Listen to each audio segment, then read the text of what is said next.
Hello, everybody, and welcome to Music Industry Insights Worldwide. Today, we've got the awesome Andy Corrigan with us. Hi, Andy, how are you? Hello, Saskia. I'm pretty good, thank you. I Thank hope you. you're too. Thank you so much. And thank you for coming along today to share your story with us and also to talk about Visa La Visa. Do you want to tell the listeners a little bit more about yourself, where you're from, and what you do? Okay. Well, my name's Andy Corrigan. I'm from Lancashire, just outside Liverpool, a long time ago, and I run a company called Viva La Visa, and we do what it says on the tin. We help mostly musicians and a few related industries with visas for travel from the UK to other places, and from other places to the UK, and from other places to other places. Predominantly, we do people going to America, but we do lots of others. And I started the company I don't know how many years ago now, not that long ago, about 14 years ago, 15 years, 14 years, something like that, when I was at home looking after my twins while my partner went to work. And I kind of used to go on the road and be a touring person. And one of a band I did work for, a band called Steel Pulse, old British reggae band, still going after all these years, still fighting the good fight up there. And they had problems because they got Jamaican people in the band and had problems getting into Canada. And I sorted that out somehow. And it went from there. And it was just me on my own for a little while. And then, yeah, grew from there. You've been in the music industry for many years, Andy. How did you start off, and how did you've talked about how you started the visa company, but you didn't start off doing visas, did you? No, I started off I was like I was a young person from Lancashire in the middle of nowhere, just outside Liverpool, and loved music, obviously, and didn't love school or anything else, and wanted to rebel about whatever you'd got. And all I wanted to be was an art student forever and ever. Still, all I want to be, really. And I kind of I went to, and I love music. I have no musical talent whatsoever, absolutely minus zero. But I didn't have it. I didn't have music lessons when I was a kid. I went to art school in Liverpool, do a foundation course, and did that. And then I went to Leeds to do fine art at Leeds. And I met a bunch of other people, like-minded people, as you do. That's where you go to college for, isn't it? And not to do any work, but to kind of meet people that with like-minded people that you're going to be mates with. And it was a sort of time of punk, or just before punk. And I remember a feeling of looking around and thinking music was a bit rubbish. And there's a general thing, you couldn't put your finger on it, but it was a bit crap, and things like, oh, you go and see really, boring old bands, and there was no connection. And then punk came along, and slightly before punk, there was pub rock and Dr. Feelgood in particular, a great band, because they played very stripped down R&B. And so we used to do in our part of our art, we did please tell me if I'm chuntering on too long and it's boring. And so we used to do I used to paint it. We used to do performance art, so I'm messing about what you can get away with, really. So we did a little gang of us. We did performance art, and then there was a friend who was a year below, who came up because a few of my mates were from a particular school in Kent, from Sevenoaks School, and he could play the guitar, and he was always going to form a band. And so he thought, he came on, and he had a guitar and an amplifier. Because in those days, one of the other things in those days, there was no music equipment. Music equipment was very, very expensive. So if you had a drum kit, you were in a band. You couldn't, even if you couldn't count to four, you'd still be in a band. But you got a drum. Oh, it's got a drum. They've got a drum kit. Or if you had electric guitars, are really hard to come by. They weren't. Nowadays, they're inexpensive and pretty good. But those, it was really hard. Equipment was very, very hard. So anyway, my friend Andy Gill sadly passed away 4 years ago. He was going to form a band, and I was always going to be the sound person. I was going to be the person that mixed the sound, because I knew a bit about that. So I had an interest in electronics and hi-fi and stuff. And he was with another friend from his school, and they'd written a few songs, and like Dr. Feelgood. And it was slightly before, sort of punk was happening, but I was the only one, I think the only one that had seen any of the punk bands, because I'd been in London in 76, in the summer of 76, with another friend, and had seen a lot of the punk bands when I was working there, and kind of brought the gospel back, because you read about them, you read about punk, you read about the Sex Pistols, before you heard them. So you in your mind, you have an idea of what they might sound like, and then you hit, So yeah, we're making up all this stuff about bands that you'd never actually heard how marvelous they would be. And in some cases they disappoint, mostly they do. And in some cases they don't, like the Pistols, and people didn't. So anyway, so this band was formed, and it was me, I thought of the name for them, they called Gang of Four, and still sort of going in a way. And so that formed, and while they used to rehearse in a bit of derelict bit of the university students union, and while they were our little group, while they were sort of peripheral to them friends, I was their sound guy, said, oh, we should be a band then, you know, and we picked up their instruments while they were down the pub.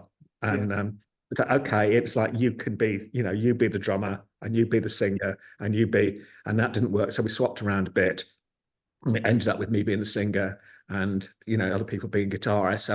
And then we sat out, and then we thought what we should be called. And we thought, oh, okay. And again, I think it was me that thought of the name. I thought we should be called the Mekons. We should be called Dan Dare and the Mekons, because from the younger listeners won't know, or even middle-aged listeners won't know, that was from a comic, a 1950s, 60s boys comic called The Eagle. And Dan Dare was do you know him, Sasha? Do you know that? No, maybe you don't. Anyway, it was really big. It was a really popular comic, and Dan Dare was the lead story in it, and he was a spaceman, and he was a very, very morally good spaceman. Obviously, he was a kind of a British spaceman, and he was Dan Dare, pilot of the future, and he used to go off around the galaxy, kind of doing good and wasting baddies. And his main rival was the Mekon, which was this green kind of space creature that hovered around a little flying saucer, and he was the epitome of evil. So I thought that was, and the connection was that my mum knew the guy that had written it, the first writer of it, because she'd nursed him in hospital. My mum was a nurse back in Lancashire, and that's how the connection was. And I used to get the comic when I was a kid, because a friend of mine my friend of my mum and dad's was a publisher there, and it was beautifully, if you ever see it, you look online, it was beautifully drawn and very kind of, it was color and on good paper, and it was really, really popular. And so that's what we were called. We were called Dan Dare and the Mekons. We sat outside the pub, and then we wrote some songs, and then we went and played them and tried to learn how to play. No one could play. So that's how I got into the business. And I never dreamt of being, I'm not a musician, I never dreamt of being in a band. And the Mekons had a certain amount of success. We made records, and people came to see us, and still do, and we still do a bit. So that's how it was. And then I was always like sound mixing and all that side of stuff. So I ended up doing, because I did sound for sound for the Mekons, and then played and sound for Gang of Four and we bands in Leeds, and we built a sound system, and the sound system which ended up giving to the rock against, because we did a lot for Rock Against Racism up there in Leeds and other places. We were big, obviously it was a very good thing to do. And then I went off and did sound and tour managing for quite a lot of bands in the 80s, 90s, for quite big bands, in fact, like, the Human League and people when they were big, and did that, and that's how I got in. And I'd done it on and off the way through, done that tour managing, production managing, sound engineering, working with bands, working not so much on studios, but a bit of studios. And then when the Mekons got back together again a few years ago, obviously we did that again. And then the visa, when I'd been a tour person, I used to have to do visas for my clients. I can remember being in San Francisco, and when all the band and crew were on a day off going sailing, and I was queuing up at the Japanese consulate getting Japanese visas, and thinking, okay, this is not that glamorous really, but and so I had a bit of knowledge, but visas was a peripheral thing, and it was kind of, and it still is, it's last on everybody's list of stuff to do on tours, because it's not the sexiest thing, frankly. No, it's not, but it's super important, isn't it? And I think that's well, he would say it is important, yes, and yes, and so Viva La Visa grew from that. I also have another sideline which I run with my son, and we have a production company called Reproduction, and we do sound, lights, and staging and stuff like that for a lot of dance events and festivals and stuff like that. So that's it. So what kind of the biggest challenges that musicians face at the moment? Obviously, we've left the EU and there's all these changes happening. So what are some of the challenges that musicians actually face now when trying to get a visa? Well, trying to get a visa, I think that the main challenge is, I suppose, is that what's happened when these are like all immigration law and law changes and processes change. And what's happened certainly over the last 10 years is that nearly every country in the world has farmed out its immigration and visa processing to an agency, to third party agencies. Yeah. And it used to be, sound, well, in the good old days, it used to be certainly with like UK immigration, when we were bringing in people from Africa, say, you could phone up the local consulate in wherever they were doing it, in Nairobi or wherever, and say, hey, can you let this person in? I know they've had a bit of trouble in the past, with maybe overstayed or something. But they said they're coming in to do this, and they do it. And now it's the process is to an agency, and the agencies are not empowered. They don't make any decisions, but they just do the processing. So that's a problem. Yeah. It's the same with nearly every country. The US doesn't do it quite so much, but that's a challenge. So anything that's out of the ordinary, or you want the authorities to do, because the music industry is always last minute. I'm sure other industries are. Everything's last minute. Everything's a panic, and it's left to the last minute. The main, when people ask me what's the main problem that people have, not the main difficulty getting a visa, the main mistake that people make, it's just not allowing enough time. Right. Not time for processes, and certainly with the US, which is still the biggest market in the world, their processing has taken. They increased their prices by a big chunk back in April this year, and it's the first time I've seen price increases really affect people touring. We're now seeing, particularly for big bands, they don't care. It costs another whatever it costs. So many $1,000 off their bottom line. It's nothing, because portion of big touring visas are tiny, but for a small band on a shoestring or a solo artist going out for the first time, it's enough to put them off. Right. It's probably the price increases. If you've got a band and crew or more, it's put another £5,000 on an application. Although it shouldn't do, because combined with the price increases, the service has gone down. So a service that should take 2 months now can take 6 months, unless you pay the extra £5,000 to get it done in 3 weeks. So everyone is in that position of, we got to pay the extra money, otherwise we can't go. And they're over a barrel. And we're seeing people, saying, no, can't, I'm not going to do it. We've had even quite big bands. We had a couple, an old punk band a couple of months ago going over to do a festival, it's the Stranglers, great, fantastic. And they were going over to do a festival on the West Coast, and they were getting jolly good fees for it. But by the time they had to get visas just for that. By the time they'd added up the costs of their visas and the flights, it was hardly worth them going. And they were debating, it's just not worth us doing it. And for them, they should be able to. Sorry, and they should have been able to just go and do, and just go and do it, and then it shouldn't have been a question. And so that's what's happening. So. God, I've forgotten the question now. What was it? The biggest challenges? So the challenges, the movement away from embassies, countries doing their own processing, decreases in service have gone down, and a lot of it is down to still quite a few countries have been using the excuse or the reason that it's hangover from COVID, from the pandemic, when services were greatly restricted and just still catching up. So that's the main thing, not being able to circumvent the system. And certainly with the main other countries, not too bad, but the UK and US certainly declined in service. We see quite a lot of people coming into the UK getting declined for silly reasons. Yeah. And this is another important part, especially for up and coming artists as well, is there's not much money in recorded music anymore. So if you're not getting out there and you're not touring, you're not doing the live, it's very hard to make that income, isn't it? It's extremely hard. I mean, it's a challenge to be. I think musicians will always do it, and with the spirit, because you want to play, don't you? Casting my own mind back to, starting off in a band, and once we'd got the bit between our teeth, decided we wanted to be a band, we were like, yeah, we'll go and play. We did gigs. I can remember doing a gig in Harrogate in Yorkshire, which is a posh spa town in Harrogate, and playing the gig, and there was the only person in the audience was the cleaning person, the cleaning lady, leaning on her broom with a fag in her hand, saying, "Are you lads going to be long? Because I want to lock up." And we're playing away, bashing away without you, because you just do it, don't you? Because you know, but that was like every night, most nights. We had a good crowd, but I think in that spirit, you would go and do it, and you wouldn't care about the consequences. I'm sure a lot of young bands will go to America in particular, and without work visas, and they shouldn't do it. And if they get caught, it'll be a problem down the line. But I can completely understand why you do it, you know, because you want to play. You're 20 years old, and you're there with your mates, and because it's being in a band and playing music is the greatest thing in the world, I think. You know, it's the most fun. It's the absolute most fun you can have, and nothing's gonna stop you.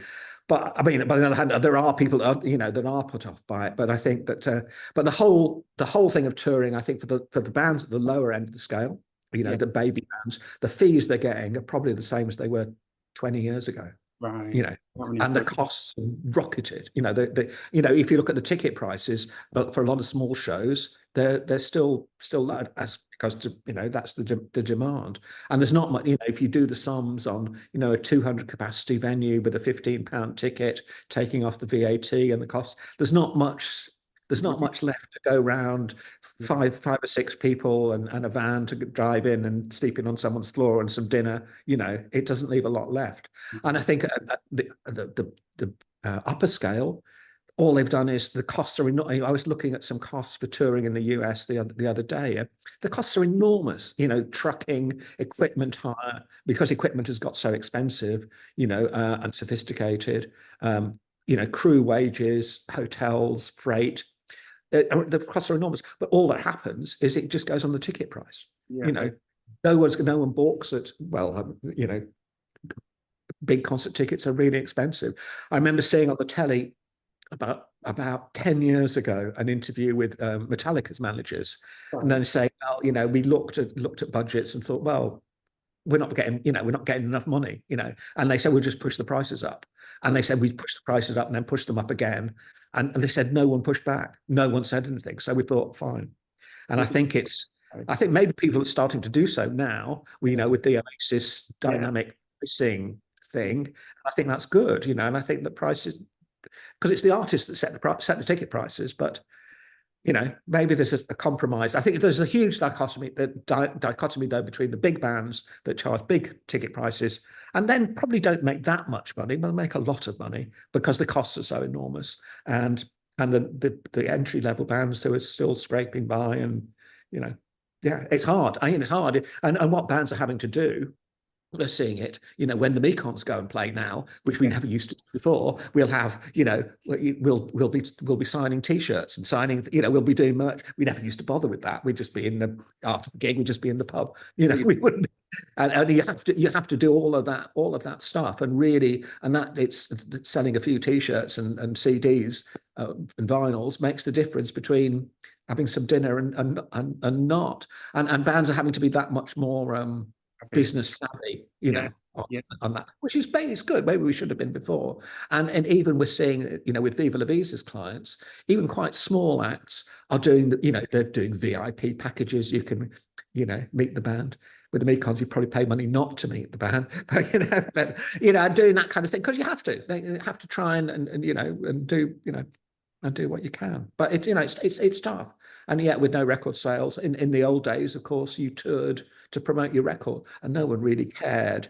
There were probably some acts that went around, sort of country and western acts probably, and things went out and made money out of touring. But certainly in rock music, it was just, oh, well, that's just, we've lost money. Well, it doesn't matter, because we'll sell 1 million CDs or whatever, Anyway, yeah. I was going to say to you, you've worked with some of the top names in the game from the UK and around the world, Andy. Can you share a memorable or complex case that you've really had to deal with to get people across the borders? Oh God. Well, I had. I'm trying to think of a few ones of getting people across borders. We do again. It would have been. Well, again, I suppose with Steel Pulse, I can remember we had. they were doing. I didn't go on all their tours. I went on some of their shows, not all of them, but we did all their visas. And because they played in a lot of obscure places, because reggae is it's very international. Their particular type of reggae is very international, has a big international appeal.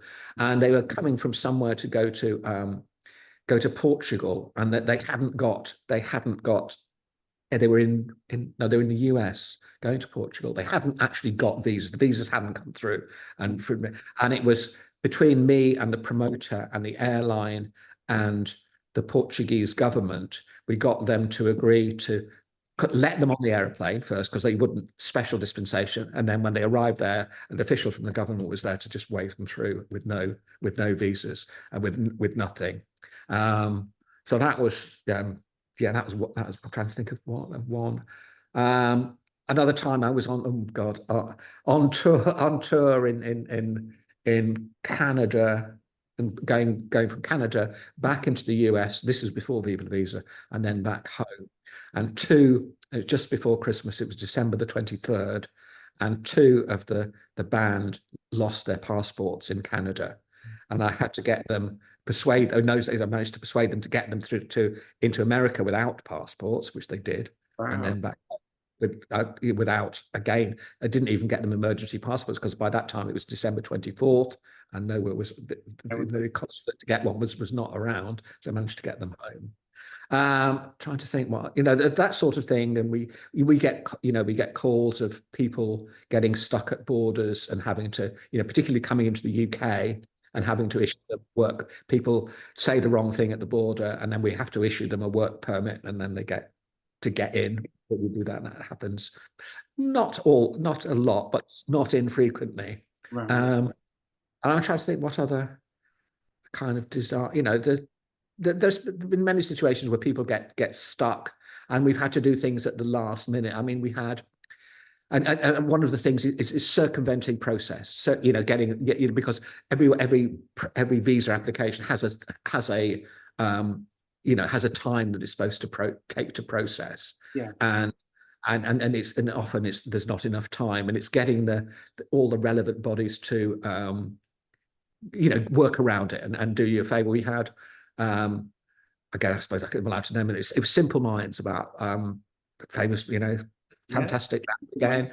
They were being given, it was short notice, they were being given a big award in the US to go and play a show, and we had 3 days, and they had no US visas, and the US visas is a 2-stage process. We have to get the thing approved in America and then get a visa, and we managed to put the thing in America, and it normally takes 2 weeks to get the thing done, and then a week to get the visa. And they did it. We put it in and said it. And just did it for the one show, so it was an easy thing to approve. And they put it through, and they came back. We expedited it and came back, and then went to put them into the embassy and sent them to the embassy, and with saying please, please, please. And because they go to the embassy and were very charming, and the people at the embassy were Simple Minds fans, so they did it. They did it the same day for them. So that was like. And there's a lot of that. A lot of, I think, of getting things done is using the names of people, because a lot of people that work in the immigration at the borders and stuff, and then in embassies, they're music fans. And whilst they have this, they're working for governments, obviously they can't do anything wrong. Sometimes, being a fan, will go, It's nice. dropping the name, and it can go along, and the artists being charming can go a long way to getting things, because they're just saying, normal people like the rest of us, but they're just as impressed as I am with if you're meeting someone that's famous. Oh, that's lovely. You've always done a lot of work as well, Andy, around equality, diversity, and inclusion in the music industry. You've always been fighting out for different, causes, and to help things to become more diverse and equal, I guess. Viva La Visa is a lot of women as well. You've always done stuff to support underrepresented groups. Do you want to tell us a little bit more about that? Well, we try to. I mean, the music industry, when I started in the music industry, one of the big things that we did was Rock Against Racism, and we were very involved in that, and we were on the Rock Against Racism tour, and we've always tried to. And the music industry is still, not as diverse. There's still a lot of white blokes in the industry, and we have always tried. We've always supported, causes and try to work with them. Most of the Viva La Visa team is women. Fantastic. Our workforce here, and we've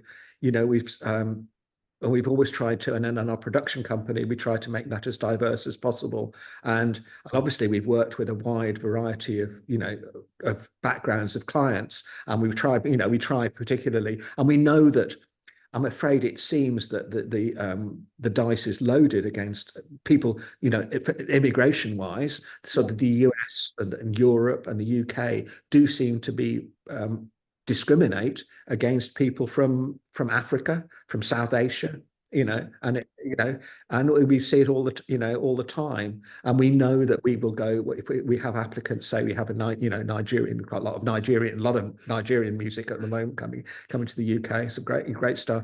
And we know that if we have a Nigerian band applying, or a Nigerian musician, if it comes to the UK, we know that we will have to go we will have to provide extra documentation over and above what we would normally do. We say, because we think that they will be discriminated against. Right. But we know that the battle's not is far from being won. But I think is it better? I think it probably is, but I still think there's quite a lot of tokenism still. Yeah. Yes. You find that you're at the front line. It's what you do all the time. Yeah. And that bigger corporations in particular will kind of mouth things. I mean, we do. One of the things that the production company does, which we're here talking about Viva La Visa today, is there's a feminist literary festival called Prima Donna, which is in Suffolk, which is started by my partner Jane and some other women, and we provide all the production for that, and would have done right from the inception. So. Yeah, I know that we're trying what we can always do better. And and the other thing, I suppose, is one of the things that in terms of inclusivity, Viva La Visa, we support a charity a charitable project in Gulu in Uganda, which is a charity for it was a friend of mine has worked on it for some time. It's for disabled people and it's a disabled charity, and because disabled people there in the community are disenfranchised from the community because they're not useful. There's a tendency for that, so they're not useful. And this charity was set up to find, give people work. It was craft outlets and others. And a year ago, we set up a music studio there, and so the musicians are all disabled musicians and who have been being taught and record, and then it's an ongoing thing that has outreach, and the teachers teach. There's an ongoing process, so we've been supporting that, and it's going really, it's fantastic. I love to hear that. Oh, well done, Andy. That's lovely. It's giving you an opportunity as well, isn't it? Sorry. It's giving people an opportunity to actually do it has, and it's great, and there's an enormous amount of creativity, and it means that not only it's a self-perpetuating thing, and it's a great charity because the funds that come from us, you can say, it goes to that piece of equipment, and that piece of soundproofing with the studio and that microphone, and it's direct thing. And we've got the music up on YouTube now, and it's a really brilliant project, and it gives people, apart from producing some really cool music, and the music is a bit of a fusion of local pop and there's traditional instruments and electronics, and it's some really good stuff, and giving people a purpose is people back into integrated into society. But it's a whole thing. But it's run. We're not being. It's run by them, if you know what I mean. It's got to be, because it's got to be run by the community, not patronizing people say, doing that kind of rubbish. It's got to be, and it is. It's role. It's going well. So well done. Very pleased, proud of that. Yeah. And what kind of tips and advice would you give for someone an artist maybe who's thinking about touring, they want to apply for a visa? What kind of tips and hints could you give to them, Andy? Okay, as I said before, it's the main thing is leave enough time. Leave enough time. Never underestimate how long it takes to get these things, and plan it out. So especially if you're doing a world tour, plan out where you're going to be, and then do some research. You can talk to us, or there are other companies are available, and, and get an idea. Then at the moment if we're doing a big tour, we're doing one at the moment, and because they're going to multiple destinations, we have to really plan out. Say, well, their passports are going to be at South Korea for that. They're going to be there for 5 days. Then they're going to need to be at Japan for those days, but they're on tour now, and they're going to be in America, and that kind of logistical juggling. Yeah. Plan it out. That's the thing, and allow some costs for it. Put it in your budget. Put it in your budget line in the way that you put everything else in your budget line. It's just you're going to have to unfortunately a lot of it you can do yourself, and of course we're happy to advise, and we do a lot of pro bono advice for up and coming bands. We have a scheme through the Musicians Union and the ISM, the two music unions, that you can call us up if you're a member and get advice. But it's the number one thing is planning and allowing enough time. I can't impress on that. And I know stuff comes up at the last minute. Of course it does, but yeah. Thank you, Andy. And if anyone wants to connect with you, find out more about the work you're doing for your charity and also for Viva La Visa, how can they do that? They can do it. They can look on our website, vivalavisa.co.uk, and phone or call us. We're always happy to take old-fashioned phone calls. Do you want to give the phone number out there? No. Yeah, I'll put that in the description anyway below. In the description, yeah, you can get or email us. You can email me, Andy at Viva La Visa, or hello at Viva La Visa.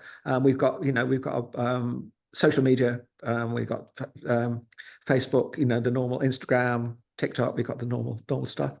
But drop us a line, say hello, anything you want to know, and always so kind. Happy to talk to you. Yeah, you're lovely. And Andy, we've got another 5 minutes left. Is there any major wins or successes you'd like to share with us before you go? Wins. I'd like what would I like a win to be? I'd like the current Dua Lipa tour to all come together and work wonderfully, which is one of the things we're working on at the moment. I'd like the political win, obviously, is to get some kind of. Europe is a problem for everybody, because and I think the problem with Europe since Brexit is for most bands going to most places in Europe, they don't need anything. They can just go do it, and it's fine. But that's not the perception. The perception is we get lots of calls through our MU and ISM lines of people saying, "Oh, I don't know what to do. I haven't been. And these are often it's solo musicians. It's a nose flute player from who doesn't have a tour manager, and she doesn't have a manager. And then is easily put off and think, reading horror stories, it's going to be too difficult. So I think to get more education about Europe, in fact, it is easy. And also at the same time, we're saying it's easy. It's not so easy for especially for tech people, because a lot of the best tech people in the world are from the UK. There are a lot of good ones here, and they tend to go from one tour to another. So they run out of time that they're allowed to spend in the EU and I know without needing a visa, and it's very difficult to get visas. The restrictions. If you think about, every country's got its own bureaucracy, and they're all complicated, and all the others aren't written in English to start off with, which kind of is a bit, puts us at a disadvantage. But I know there's a lot of negotiating at the moment with the Labour government, is trying, is taking the whole thing a lot more seriously than the Tory government did, and is trying. And there's quite a lot of trying and get something arranged so it streamlines and makes it easier for people to from the UK to go and tour in Europe, and the same and vice versa. Yeah. So I think that would be the win. That if that comes through, that would be a really big win, just to make it. But there was a whole scheme that was done in 2014, which the UK wasn't part of. Right. Which was an artist visa for the whole of the European area, but it kind of got shelved, so that didn't happen. But that would be it. And the cliches say, I'd like to see the production, the music and production industry become more inclusive and fair, and there be fairer shares around for all the songwriters and creators of music in all over the world.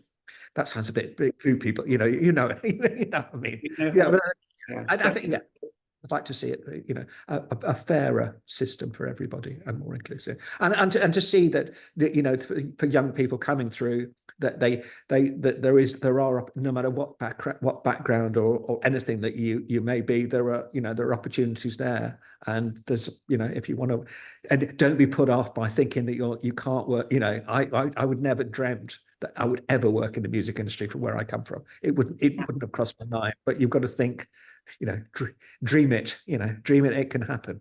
Basically. Yeah, definitely. Oh, thank you so much, Andy. It's been such a pleasure. It's been great chatting to you.